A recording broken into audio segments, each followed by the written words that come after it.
Verse 20. Truly, truly, I say to you, whoever receives the one I sent receives me, and whoever receives me receives the one who sent me.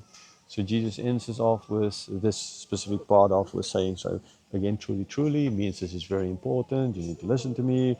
If you receive the one I sent receives me. Okay.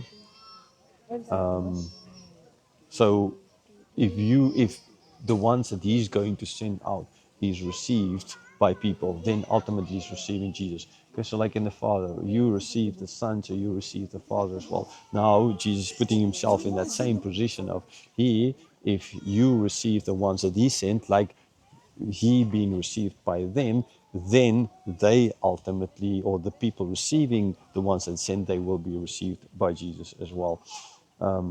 And then ultimately receives the Father. So see the line that Jesus is getting at here is, so I am going to send out people, right? Here the servants, they spoke about messengers as well, sending out. So he's going to send out.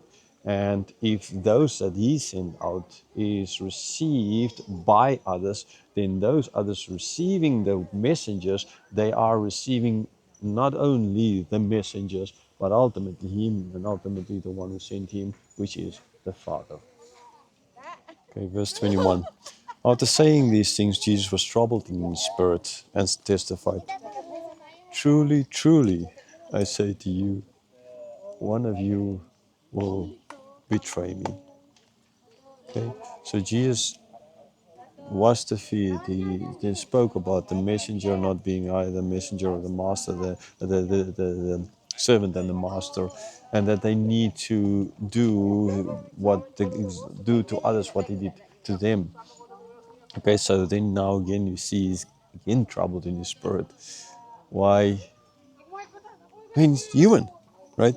So he starts it with truly, truly, meaning this is really important. One of you will betray me. This is why he's troubled. One of you, although he knew which one, but still, one of you will betray me.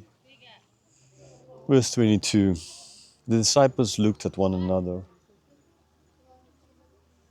uncertain of whom he spoke. So yes, they looked, um, they would not, I mean, they were the disciples, but there would have been other people there at this Last Supper as well. So unlike what the Da Vinci's picture shows, is only and they're sitting at the table, and the whole French Olympic Committee would make a total woke joke out of that. Anyhow, looking at each other, I mean, who is he speaking of? Right? They had no idea whom Jesus could have been speaking of. Okay. Verse 23, one of his disciples whom Jesus loved was reclining at table at Jesus' side. So here we see this mention of the disciple that Jesus loved. He was reclining at his side, not sight, his side. Okay. Verse 24, so Simon Peter mentioned to him, ask Jesus of whom he was speaking. So Simon Peter like, John, right? So Peter was further away than John, and ultimately Judas is going to be. Okay, he was further away, John to his side, and so understandably that after Jesus said these things, Peter, he knew the relationship. John was there next to Jesus. He could ask, so he motioned to John ultimately to ask him.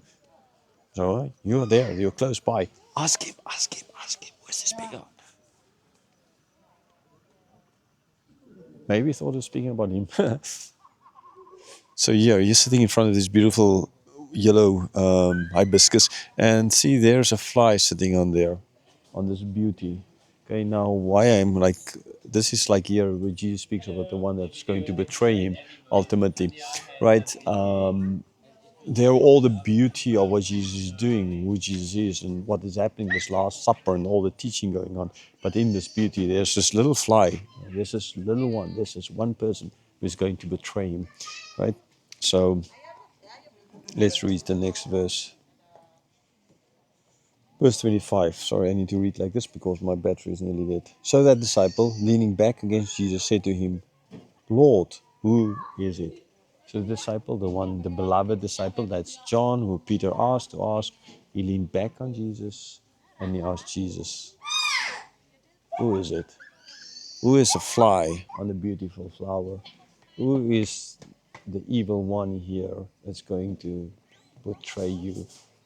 Who can do such a thing?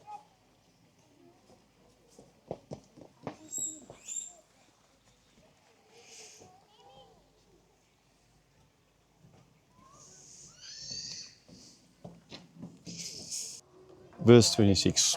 Jesus answered, It is he to whom I will give this morsel of bread when I've dipped it. So when he dipped the morsel, he gave it to Judas, the son of Simon Iscariot. Okay, so John asked Peter, Jesus said, someone's going to deny me. Peter then asked the beloved disciple, that is John, to ask Jesus.